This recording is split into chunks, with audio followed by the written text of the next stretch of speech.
All right, let's see what Jesus has to say to us today.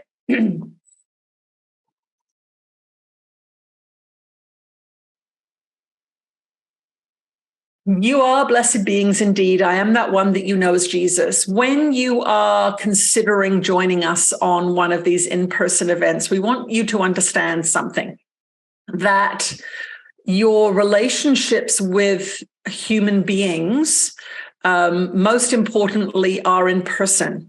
You may have noticed that it's much easier to say something when you're texting them than when they're sitting in front of you. That applies to the we'll say the negative things, but the positive things are tremendous. All of the people who come to our in-person retreats are being worked with in a much more intensive way.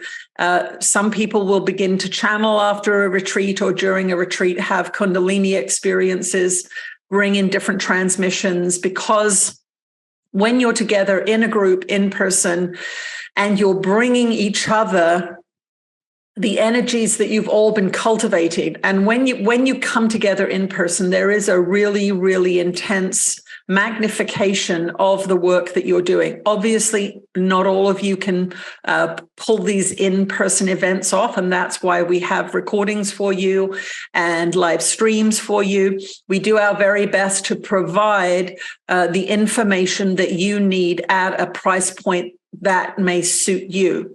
And of course, what we want you to understand is this, is that when you invest in something, whether it's the $33 a month for access to all of the extensive libraries that are in this community, or whether you choose to come to an in-person event, you are investing in your spiritual life. And this whole subject of spiritual work being free needs to be talked about, because as you understand it, you have a certain income. Let's say you earn $5,000 a month and you allot a certain amount of money to your housing. You allot a certain amount of money to your food. And you can decide to buy cheap food, or you can decide to buy really top quality food. You need to allot an amount for your car and your insurance and your dental work and your clothing and all of these things. And you invest the money that you think that part of your life deserves. And some of you will spend a lot of money on organic food and some of you won't. And that is based on your value system. So when you value something, you are willing to pay for it. Now, in the spiritual realms of teaching and that kind of thing, there is an overwhelming belief that you should never have to pay for any kind of spiritual work. But the fact of the matter is that does not play out truly in how you value things. If you get something for free, you value it less than if you pay for it. It's a very, very simple truth. And if you invest in something that you value, it becomes more and more powerful, more and more influential, more and more important to you as you go along. So most of you will get this experience in your homes. You invest in your homes, you save up for a down payment, and you make your mortgage payments and you value your home because you're paying for it. You'll notice that renters don't look after houses as well as owners. And that's because they are not investing in them. They are paying less and caring less about their homes, and it shows. And so when you are thinking of investing in your spiritual practice or investing in meeting people of like mind, investing in an experience, you will also notice that as you travel through life, it is the experiences that you remember. When you are inexperienced, you think that the expensive pair of jeans or the expensive jacket is going to be the thing that makes you happy. But truly, what makes you happy and what you remember and what influences you is the experiences you had while you were wearing the jeans or the jacket, the ski trip you had or the music concert you went to. And if you think about that, those are the things that you recall. You really don't recall the material possessions as much as you think you will. So the other point that we'd like to make before we go on to today's Q&A is this, is that all of the work that you do should be spiritual. If you are motivated by your passions, then everything that you do will be spiritual. You will be doing spiritual work when you're gardening. You will be doing spiritual work when you're riding your horse. You will be doing spiritual work when you're working because you love your job and you're in alignment with yourself.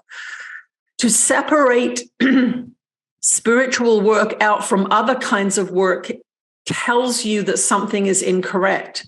What it's actually saying is that other kinds of work aren't spiritual.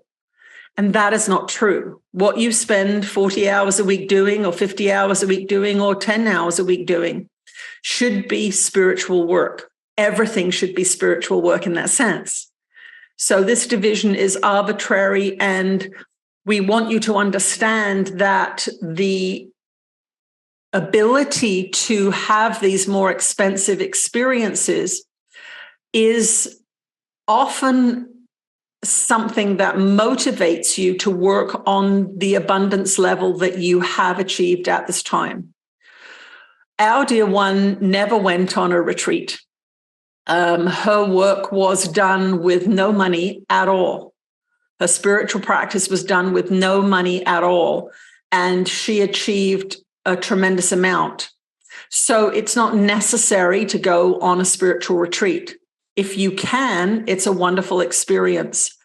So what we are saying is, if you can't afford it, relax and just do your very, very best with the books and the videos that you have access to. But if you do have the opportunity and you do have the means to go, consider it, because it will be a very rich experience with great rewards. So that is our little commentary on the retreats, because we understand that some people get a little frustrated that they cannot go on them. But we want you to remember there are many different price points for the offerings that we give you here, and they are designed to be able to, in one form or another, be accessible to all beings.